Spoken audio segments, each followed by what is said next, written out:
What's going on, traders? Happy Tuesday to you, March 28th here. We're looking at the daily chart of the S&P 500 closing basically flat, putting in a bit of a hammer here on the daily. Markets were only down 0.22%. Final print 385.60. But before we get more in depth into the chart, wanted to remind everybody that these videos are for entertainment and educational purposes only. Also, if you'd like to stay up to date with the new content that we will be putting out, hit that subscribe button and shake the like button's hand. All right, let's get into it here. As we were saying before, pretty much a flat day, a bit of a hammer. We came right in at the end of the day, retested that key 393.50. This consolidation that we've been watching, we didn't quite get there. What was the lowest print? 393.69, but basically came right into that. So we had, that was a level we were watching in previous videos. So if you had that marked off, you were able to catch a really nice long at the end of the day, and for a nice move up, that a power hour squeeze. So that was nice to see, and certainly my best trade of the day. Otherwise, mostly up and down, a lot of choppy price action the last 2 days. We are at the end of the quarter, so I think that we are likely to see a continued chop until the end of the month, and then hopefully we can get into some more consistent price action with more follow through in either direction. But really tight range, definitely difficult to trade. It's these times that it's best to do less, not trade at all, size down, lower your targets, and yeah, you just have to go into defensive mode when we get into these market cycles. So so let's see. We're gonna have to see tomorrow, if this 393 holds. We did close above the 9 and the 20, so that is a good sign. We were talking about in the last video about that put call ratio still being favoring to the long side. We do still have a bit of a nice trend going here with the momentum. So we'll be watching, for continued upside, but we definitely want to make sure that we're cognizant when we come into this strong downtrend that we've hit many times, that how price reacts, and we just want to be careful in there for sure. So and it is possible that we see these fake breaks too, just like this. So we want to watch out for that. But if we can clear over and then do a little BRB action, that would be nice for that push back up to the upper part of this channel that we've been watching around that 404.25. So that would be nice, but really no dice until we get over. We could just continue to chop like this in here, so we have to watch out for that. VIX, I think I saw closed just right at 20 basically today. So big support there. We really need to get under that 20 to see some more upside for the bulls. We're going to look at the futures chart in a little bit for the recap, but we have had a nice move in futures higher in Globex in the evening session. So that is interesting as well. The squeeze from the afternoon continuing. So let's just look at the daily trends where we're at. I'm not sure really if anything's changed here. No, not so much. Just right at the top of this other consolidation, just in between two of them now. Still looking to see, maybe we can get a push back inside of here. And again, ultimately, we're looking for these long targets up in that 404 area. But,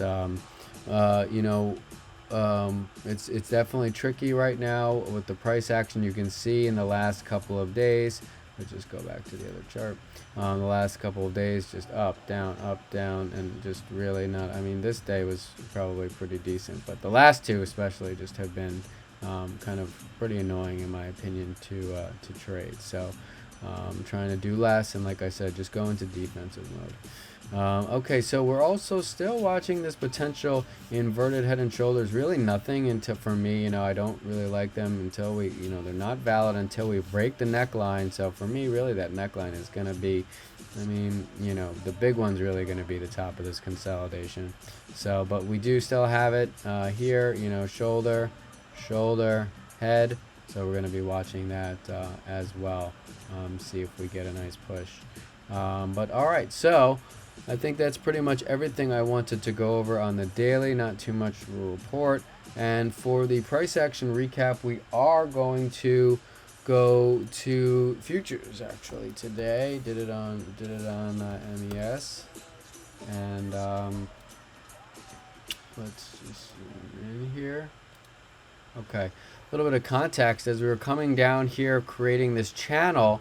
I was watching this in the morning start to form, and I did have a bit of a bullish bias coming into the day. We were selling off a lot, in Globex here, coming down into the zone I was watching, and again, kind of, inconsistent price action in the very beginning.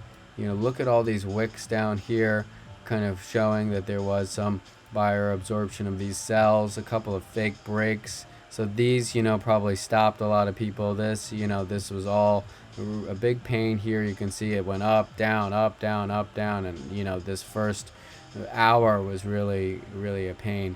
One final grab here, dropping, stopping people out, getting those sell orders out of the way, those stops, and then we rip back up, but we rip back up into the supply zone and the downtrend channel as well. And so from the earlier price action up here, it still just was a lower high. And get a little bit closer there.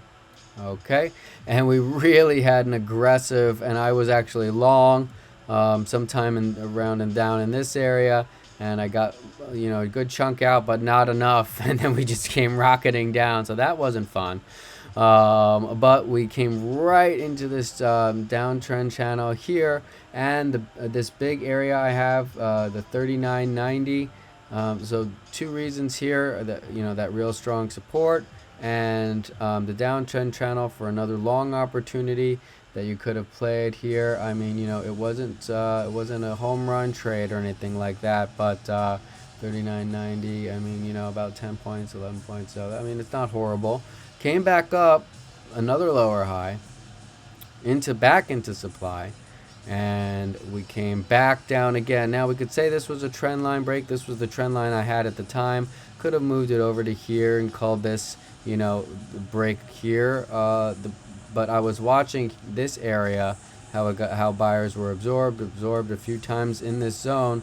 So for me, once it broke that was the break of the structure right here on this candle. Then we just came back up. We'll retest that area. This is pretty common. We've seen it a bunch.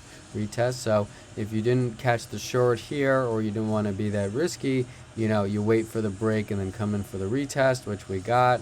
You take the short here with the stop, above either the downtrend, or if you want to play it tighter here, and then back down. Got another little retest chance here, and then formed another lower high into a bear flag. Bear flag showed a nice move down into the afternoon session. So really during lunch here, it just kind of consolidated again for a while, worked itself out, then finally saw that move. So first impulse, second impulse, and then that third one down. Okay, so after the third wave, we came right back into this demand level, come into that 39.80, another big area here, and this area I had mapped out earlier as some support, as the start of a demand zone. So all this area here, I was interested in going long. I do think I tried another long. I think it was around here. I don't know. I got caught in two other longs though today, which was annoying.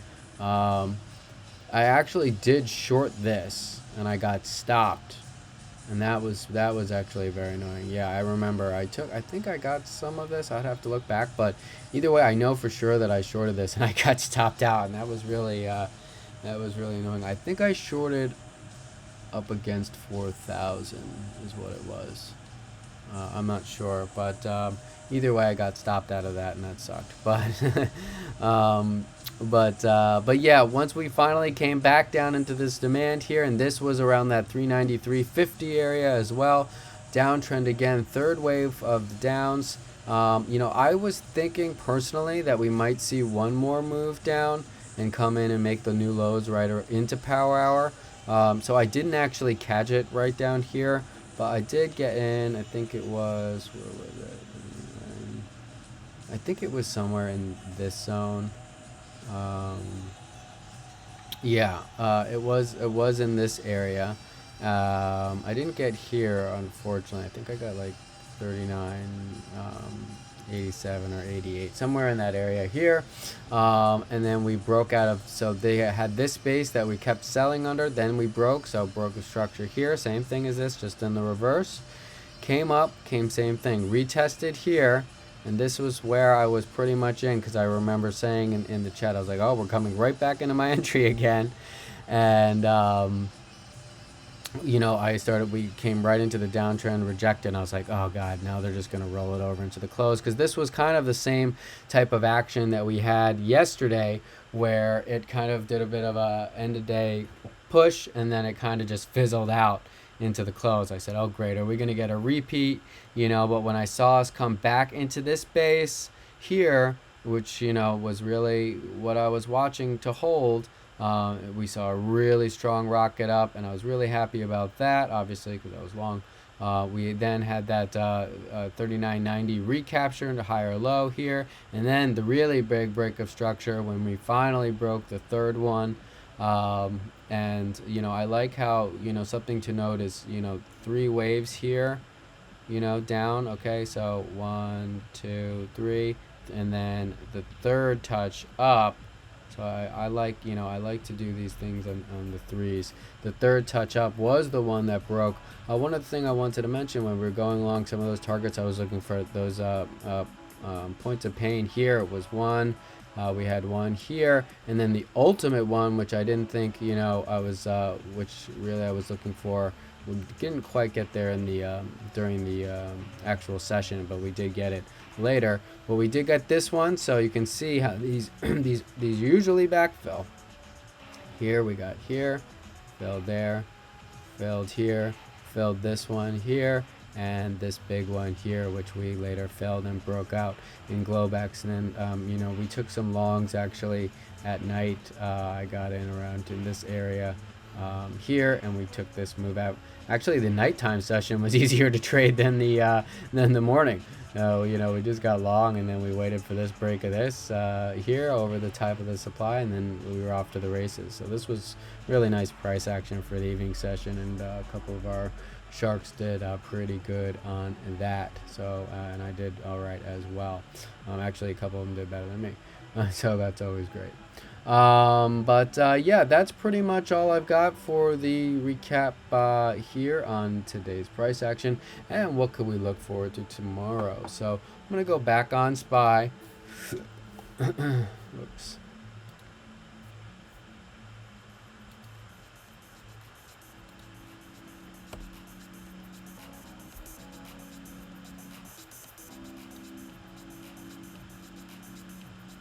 This is gonna stop sometimes. Sometimes OBS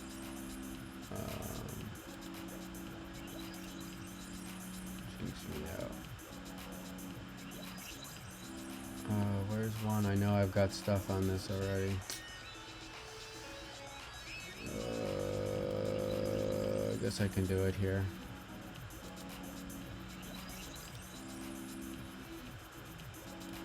Alright, bear with me. Alright, let's get up some of this liquidity. Okay, cool. Alright, so what are we looking for tomorrow? We'll go back to SPY for you guys. Alright, tricky spots here. Alright, so let's see, let's start with the hourly actually. Again, I warn everybody of the choppy price action. Let's see, I'm lowering my targets, but let's see if we can engage these sellers at all. I'm not sure that we will, but I'm going to be watching. Of course, it's freezing my mouse again. Sorry. Okay. I'll be watching to potentially come into this zone again. So let's keep an eye out for that 398.55 area at around 399, maybe close to 400. Who knows? It could stop anywhere in this zone. But at least we do have some nice buyers built up now from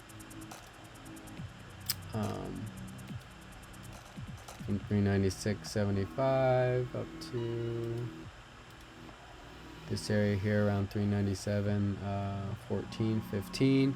So I'm gonna watch that. This one's a little thinner, so I'm not really gonna pay attention, but it's around that 395, 396, which has been important last week or earlier in the week, down to around 395.50. No, 390. Yeah. So forget that one. That one's really small. So other areas, if we do come up, look for a retest back down here. But if we are selling, I'll be looking for potential buy areas in this 395, 384.30 area. Certainly 394.20, as we've talked about before, and you can see it starting in here, 394.30 down to 393.70. So I'm going to be watching these zones. I'm not going to pay attention to a little thin here. I'm going to be watching these zones to see if we can engage up here at all. We want to see this hold. Maybe we sell off and come down into here. Ideally, I'd like that. So then we can try to come and target back up here. But we'll have to see what's going on in pre-market. But these are definitely some areas of interest for me, for buyers, for buying and to possibly sell into or target this sell side liquidity. Let's go in on a little tighter time frame. Things get a little bit more mashed up here. Really, you could say that there are also some decent buyers all the way. If you wanted to go from 397.15 all the way down to 396.30, I mean, that wouldn't be wrong area. Pretty. If we just put it all together. But still, we've got this all area, and then we've got some sellers in the zone too. So we're really crunched up in between a lot of buyers and sellers, and it's going to be leading to continued choppy price action with a lot of inconsistent moves. So let's just be careful as we trade through that. But I will be watching these areas for potential trades. Let's see about coming in any closer. Okay, so yeah, and this is that 396 kind of zone that's been important before. You can see we bounced off of there yesterday pretty decently. Here's kind of here where I was talking about yesterday, where we just fizzled off into the close. But yeah, so I'm gonna keep an eye on that, and so I'll potentially watch this zone too. 396 to 395.75, which basically yesterday's lows as well, which very well could be coming to retest, but we'll be watching to see. Hopefully we don't come down that far, but keep a little eye on this zone too. So yeah, that's pretty much it. Those are some of the areas I'll be watching for longs and shorts. Of course, some that can change overnight, but we'll see. But let's just be careful until the until the April, because we don't want to get chopped up for when there is a nice trend day and we see a 1.5% day that we're still have ammo to be able to take advantage of it. So the best traders know when to engage, know when to push on the gas, and they know when to sit back on their ass. All right, I hope everybody has a great rest of your evening. Take care.